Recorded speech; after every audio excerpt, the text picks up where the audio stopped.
Welcome to this week's Wednesday Whispers. It's the 31st of December 2025 and I've decided to record these emails just roughly, please no judgment here. This is just so I know some people don't have time to read them, they're quite long, so I just thought this would be a nice way for you to just press play and just listen to the email that I'm sending.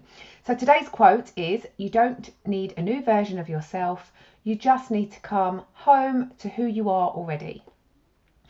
So as we arrive at this very edge of the new year, I just wanted to offer you a gentle pause, not a rush ahead, not a reinvention of yourself, but just a simple way to just be here. The New Year's Eve can bring reflection, it can bring up emotions, it can bring up hope, and sometimes pressure all at once. So it could be the pressure to change, pressure to do better, pressure to become someone new. But here's what I want you to hear today. The version of you standing here or sitting here right now is already enough. And as this year draws close, I want to invite you to gently check in with your body, not to judge it, not to fix it, just to notice. So you might feel sluggish after the festive food, you might feel tired after a busy or emotional season, or you might feel grateful, heavy, calm, restless, all at once.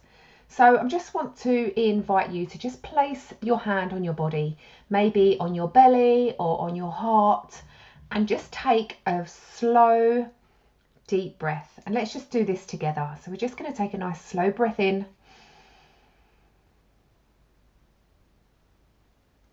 And a breath out. And just let your body know that it's safe to rest here.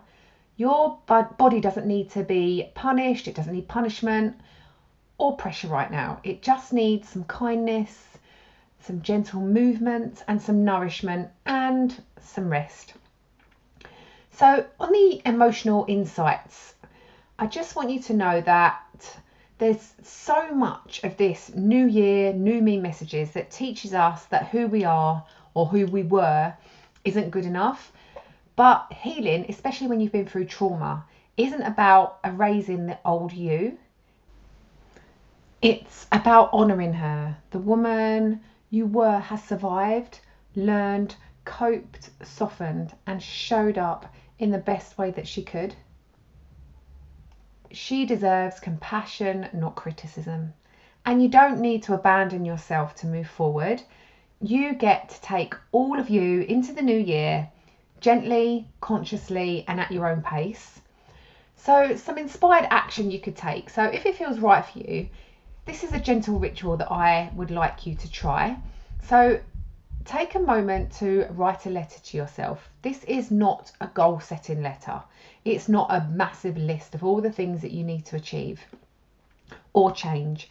It's a letter that reflects on what you've moved through this year, what you're proud of, what you want to carry forward, and what you're ready to soften and release.